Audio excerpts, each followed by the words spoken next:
Hello friends, कैसे हैं आप। मैं गौरव शर्मा एक बार फिर आपके अपने यूट्यूब चैनल सही सोच में स्वागत करता हूं। जैसे कि आप जानते हैं कि प्रीवियस क्वेश्चन हमारा रह गया था प्रीवियस वीडियो में, ठीक है, वो हम कंप्लीट नहीं करा पाए थे, बीच में कुछ कॉल आ गई थी उस वजह से। तो उसी क्वेश्चन को हम कंटिन्यू करते हैं जहाँ पर हमने उसे छोड़ा था, ठीक है।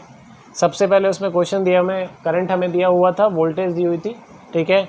करंट क्या होगा अगर वोल्टेज की वैल्यू 110 वोल्ट आएगी, ठीक है। क्वेश्चन में कहा था कि अगर कोई इलेक्ट्रिक सर्किट है, इलेक्ट्रिक आयरन है, वो 3.4 एम्पियर ड्रॉ करती है, कब? जब 220 वोल्टेज अप्लाई करते हो। तो क्वेश्चन में कहा अगर मैं 110 वोल्ट कर दूँ 220 की जगह तो करंट कितना होगा। तो हमारे पास अकॉर्डिंग टू ओम्स लॉ क्या होता है बेटा, V इक्वल टू क्या होता है, IR होता है। V की वैल्यू दे रखी है, I की वैल्यू दे रखी है, यहाँ से R निकालते हैं। इस पॉइंट को अगर मैं हटाऊंगा तो एक ज़ीरो ऊपर आ जाएगी, या पॉइंट मत हटाओ अभी, चलो ऐसे रहने दो। 3.4 कैंसिल करो 2 से तो ये 110 आएगा और ये आएगा 1.7। तो यहाँ से बेटा रेजिस्टेंस की वैल्यू आ गई 110 अपॉन में कितना आ गया 1.7, और इसकी यूनिट क्या होती है बेटा, ओम। इतनी बात क्लियर है, रेजिस्टेंस आ गया। अब इस वाले केस पे आ जाओ बेटा। सेकंड केस आपसे कहता है कि करंट निकालना है, आर आ गया आपके पास।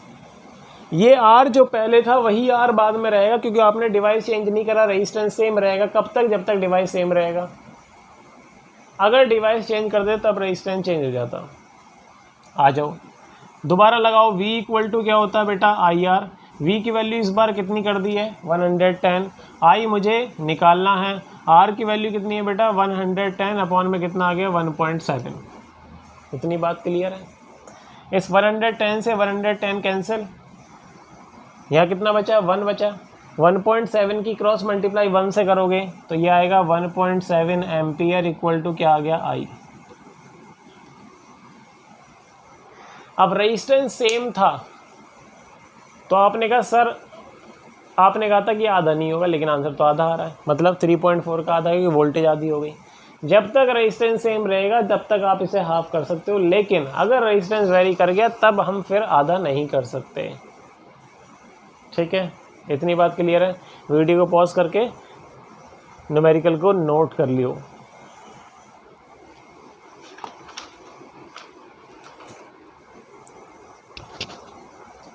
क्लियर है बेटा?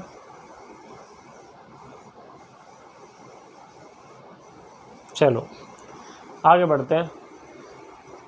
ये graph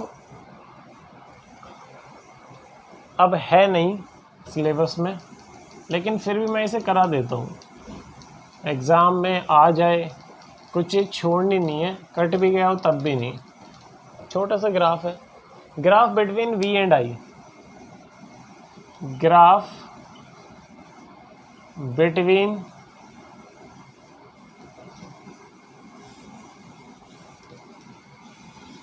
V and I, graph between V and I। तो बेटा graph between V and I, voltage और करंट के बीच में ग्राफ बनाना, ठीक है। आपको पता होना चाहिए, सिलेबस में है नहीं लेकिन फिर भी पता होना चाहिए अभी। अब वोल्टेज और करंट के बीच में बेटा क्या बनाना है, ग्राफ बनाना है।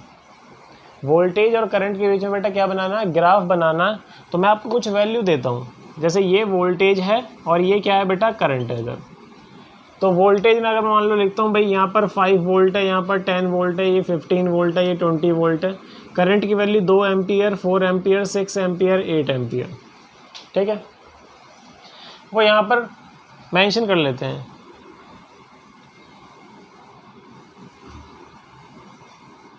ठीक है, ये मैंने वोल्टेज मान लिया, ये मैंने करंट मान लिया, ठीक है भाई। इतनी बात क्लियर है।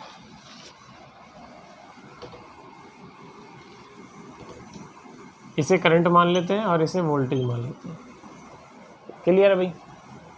अब वोल्टेज की वैल्यू बताओ कितनी है, 5, 10, 15, 20। करंट की वैल्यू कितनी है, 2, 4, 6, 8, यही है। अब जब वोल्टेज 5 था तो करंट कितना था, 2। देखो यहीं पर आएगा। जब वोल्टेज कितनी थी बेटा 10, तो करंट कितना था 4, यहीं आएगा। जब करंट वोल्टेज कितनी है 15, तो करंट था 6, यहीं आएगा। जब वोल्टेज है 20, तो करंट की वैल्यू है 8, यहीं आएगी। अब इसे आप मिला के देखो, क्या ये स्ट्रेट लाइन आ रही है? क्या ये स्ट्रेट लाइन आ रही है? हाँ जी आ रही है। और ये स्ट्रेट लाइन VI ग्राफ क्या देता है बेटा? स्लोप देता है। क्या देता है बेटा? ये स्लोप। क्या देता है? ये स्लोप देता है हमें। ठीक है, आप किसी भी पॉइंट पे रेजिस्टेंस निकाल सकते हो, किसी भी पॉइंट पे। इसका मतलब VI ग्राफ ओम्स लॉ के अकॉर्डिंग क्या आता है? स्ट्रेट लाइन आती है। VI ग्राफ ओम्स लॉ के अकॉर्डिंग क्या आती है? स्ट्रेट लाइन आती है। आप किसी भी पॉइंट पे रेजिस्टेंस निकालोगे सेम आएगा। इस पॉइंट पे रेजिस्टेंस निकालोगे तब भी सेम आएगा, इस पे भी सेम आएगा, इस पे भी सेम आएगा, इस पे भी सेम आएगा। निकाल लो चाहे। R इक्वल टू क्या होता है बेटा? V अपॉन में I, ओम्स लॉ के according V equal to I, और वहाँ से R की वैल्यू V अपॉन I। यहाँ पर V कितना है? यहाँ पर V है 5, करंट कितना है 2, तो इसका मतलब कितना आ जाएगा 5/2। इसका मतलब बेटा कितना आ गया 2.5। यहाँ पर करंट कितना है 10, वोल्टेज कितनी है 10, करंट कितना है 4, तो 10/4 का मतलब भी कितना होता है 5/2 तो होता है 2.5 ही है। किसी पॉइंट पे निकालो सेम आएगा। सही है, याद रहेगी बात। चलिए जी, इतनी बात क्लियर है, इतनी बात क्लियर है। आगे बढ़ते हैं, आगे बढ़ते हैं बेटा। आगे बात करते हैं कौन कौन से फैक्टर्स हैं जिन पर रेजिस्टेंस डिपेंड करता है। कौन कौन से फैक्टर्स हैं बेटा जिन पर रेजिस्टेंस डिपेंड करता है? कौन कौन से फैक्टर्स हैं, कौन कौन से फैक्टर्स हैं जिन पर रेजिस्टेंस डिपेंड करेगा? फैक्टर्स, हेडिंग डाल लो बेटा, फैक्टर्स अफेक्टिंग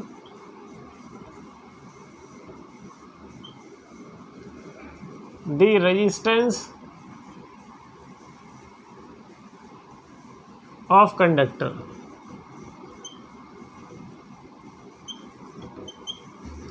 कौन कौन से फैक्टर्स हैं जिन पर रेजिस्टेंस डिपेंड करता है बेटा? हेडिंग है, बहुत बार एग्जाम में पूछा है। एक एक क्वेश्चन, एक एक टॉपिक एग्जाम में दिखा दूंगा। ठोको लाइक, दबा के ठोको। और वीडियो अच्छी लगी हो तो एक कमेंट कर दो। चैनल को सब्सक्राइब ना किया हो तो सब्सक्राइब कर दो, और जितना हो सके वीडियो को शेयर कर दो। यही गुरु दक्षिणा है, और यहीं से सारा कंटेंट एग्जाम में दिखा दूंगा कौन कौन से क्वेश्चन आए हैं। ठीक है, चलिए भाई, लाइक कर दिया करो यार,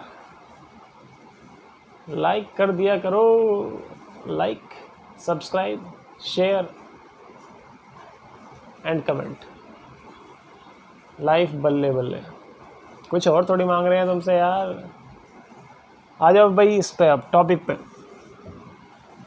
पे आ जाओ। चलो जी, कौन कौन से फैक्टर्स हैं जिन पर रेजिस्टेंस डिपेंड करता है? पहला, length of the conductor, length of the conductor, length of the conductor. Second, area of cross section,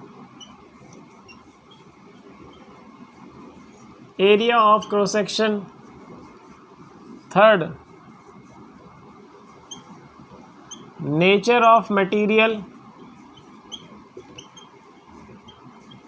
nature of material. Fourth, temperature, fourth temperature. 4 factors हैं जिन पर रेजिस्टेंस डिपेंड करेगा। किस पे डायरेक्टली करता है, किस पे इन्वर्सली करता है, अभी बात करेंगे। 4 फैक्टर्स हैं। पहला, लेंथ ऑफ द कंडक्टर। कैसे कैसे कैसे कैसे कैसे कैसे समझो समझो समझो समझो समझो, कैसे समझो समझो समझो भाई। इसकी लेंथ L है, इसका रेजिस्टेंस R है, मान लेता हूँ मैं ये। अगर मैं एक और ऐसा वायर, ये वायर मान लो, एक और ऐसा सेम वायर एक और वायर लेता हूँ और उसे यहाँ कनेक्ट कर देता हूँ। इसका रेजिस्टेंस R था, एक और मार्कर लाया, एक और वायर लाया, उसका रेजिस्टेंस R था, तो रेजिस्टेंस बढ़ेगा या घटेगा? रेजिस्टेंस बढ़ेगा घटेगा भाई? बढ़ेगा। लेंथ बढ़ाओ रेजिस्टेंस बढ़ेगा, लेंथ घटाओ रेजिस्टेंस घटेगा। इसका मतलब रेजिस्टेंस लेंथ पर डायरेक्टली डिपेंड है। लेंथ को बढ़ाओगे रेजिस्टेंस बढ़ेगा, रेजिस्टेंस बढ़ेगा, और लेंथ को घटाओगे रेजिस्टेंस भी कम होगा। क्लियर है? चलिए दूसरी बात, एरिया ऑफ क्रॉस सेक्शन। अभी लिखवाऊंगा इनके बारे में। Area of cross section. Area of cross section कैसे? एरिया ऑफ क्रॉस सेक्शन कैसे? Example. Area of cross section कैसे? एग्जाम्पल। और कोई जगह ही नहीं है, यहीं पर रख लेता हूँ। ठीक है भाई, सुनना भाई। एरिया ऑफ क्रॉस सेक्शन क्या है? दिख रहा है ये? इसका एरिया मान लो A। ठीक है, ये पूरा एक वायर था ऐसे, ये पूरा एक वायर है, इसका एरिया ये दिख रहा हो थिकनेस, तो इसका एरिया मान लो A। ये पूरा एक वायर है, जॉइंट है दोनों। ठीक है, ये लेंथ थी इसकी L, यहाँ से लेके और यहाँ तक ये पूरी लेंथ L है। मैंने क्या करा, इस वायर को फोल्ड कर दिया, इस वायर को फोल्ड कर दिया और सो गया। पागल हो, सो रहे हो? सोना नहीं है, दोबारा देखो, सो जाते हो यार। इस वायर की लेंथ L है पूरी, और ये वायर क्या कर दिया मैंने, फोल्ड कर दिया। अब ये बताओ, पहले थिकनेस इसकी कुछ रही होगी, T मान लो इसकी थिकनेस। अब मैंने इस पर एक और रख दिया, तो इसकी टोटल थिकनेस T और T 2T। 2T वाला वो 2T नहीं है, कुछ चीज़ टूट गई, इसकी थिकनेस क्या हो गई, डबल हो गई। डबल तो हुई है, इसका मतलब इसका एरिया क्या हो गया, डबल हो गया। Length half, area double. Length half करी, एरिया डबल हो गया। इसका मतलब लेंथ कम हुई है, और अगर लेंथ कम हुई है इसका मतलब रेजिस्टेंस कम होगा। अभी बताया, इसका मतलब एरिया पर रेजिस्टेंस इन्वर्सली डिपेंड करता है। इन्वर्सली डिपेंड करता है रेजिस्टेंस किस पर, एरिया पर। अगला, नेचर ऑफ मटेरियल। मटेरियल पे भी डिपेंड करता है कि आप कौन सा मटेरियल यूज़ कर रहे हो। मान लो आप चाहते हो कि उस मटेरियल के अंदर हीट प्रोड्यूस हो, आप चाहते हो कि उसके अंदर क्या प्रोड्यूस हो बेटा, हीट प्रोड्यूस हो।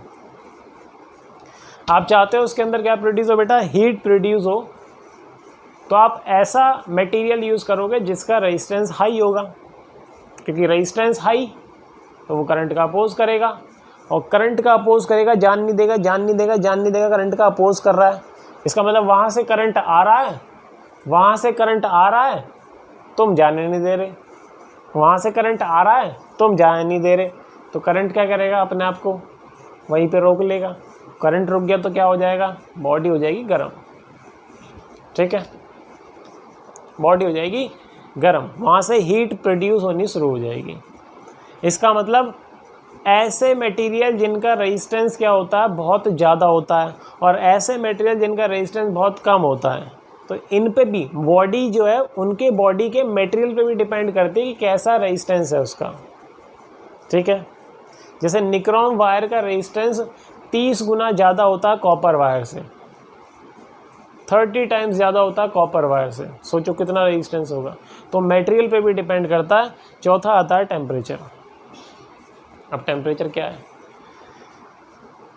अगर मैं किसी वायर के अंदर करंट पास कर दूं, ठीक है, और मैंने क्या करा, उस वायर का रेजिस्टेंस क्या था, हाई था, तो क्या वो करंट पास होने देगा, नहीं होने देगा। करंट का क्या करोगा, अपोज करेगा। ये घोड़ा है, नहीं रोकते नहीं है, अपोज कर रहा है, अपोज कर रहा है, चल नहीं रहा है ना, देखा होगा तुमने पिक्चरों के अंदर। चलते चलते वो आगे कुछ आ जाता है, वो रुक जाएगा, अपोज करेगा, नहीं चल रहा जी। तुमसे पूछेगा कितनी परसेंटेज 10th में, तुम कहोगे 50, घोड़ा वो कहेगा मेरी 70 आ गई थी, है ना। इससे पहले वो पूछे और तुम 50 बताओ, पढ़ लेते हैं, है ना। चलो भाई, मजाक से हट के बाहर आते हैं मजाक से। अब बात कर रहा था मैं टेम्परेचर की। आप किसी भी वायर के अंदर अगर करंट पास करते हो और उसका रेजिस्टेंस हाई है, तो वो करंट के फ्लो का अपोज करेगा। और करंट के फ्लो का अपोज करेगा, इसका मतलब वो जो एरिया है जहाँ पर करंट के फ्लो का अपोजिशन चल रहा है, वो बॉडी क्या हो जाएगी, पूरी गर्म हो जाएगी, क्योंकि हीटअप होएगी, और गर्म होएगी तो उसका टेम्परेचर बढ़ जाएगा। इसका मतलब ये है कि जितना ज़्यादा आप रेजिस्टेंस बढ़ा रहे हो उतना ज़्यादा करंट का अपोज होगा, जितना ज़्यादा करंट का अपोज होगा बॉडी उतनी हीटअप होगी। इसका मतलब रेजिस्टेंस बढ़ाओ टेम्परेचर बढ़ाओ, रेजिस्टेंस बढ़ेगा, या रेजिस्टेंस बढ़ाओ टेम्परेचर बढ़ेगा। जितना ज़्यादा रेजिस्टेंस बढ़ाते रहोगे उतना ज़्यादा टेम्परेचर बढ़ता रहेगा, ठीक है। रेजिस्टेंस डायरेक्टली डिपेंड करेगा टेम्परेचर पे, डायरेक्टली डिपेंड कर रहा। आप रेजिस्टेंस बढ़ाते रहो, टेम्परेचर की वैल्यू बढ़ती रहेगी। इतनी बात क्लियर है? यहाँ तक कोई दिक्कत? जो आगे टॉपिक है अभी ये लिखवाने हैं, इनके नोट्स देने हैं अभी, तो नोट्स को नेक्स्ट वीडियो में लिखेंगे। जितने नोट्स आज करवाए हैं उन सबको प्रॉपरली नोट करके उसे रिवाइज करना, न्यूमेरिकल जो करवाए उन्हें सॉल्व करना, और फिर मैच करेंगे जिस दिन चैप्टर ख़त्म हो जाएगी प्रीवियस ईयर क्वेश्चन में क्या आ रहा है और आपको मैंने क्या पढ़ा है। सिर्फ एक गुरु दक्षिणा है, चैनल को सब्सक्राइब ना किया हो तो चैनल को सब्सक्राइब कर लो, शेयर करो दबा के जितना हो सके। वीडियो अच्छी लगी हो तो लाइक करना और कमेंट करना।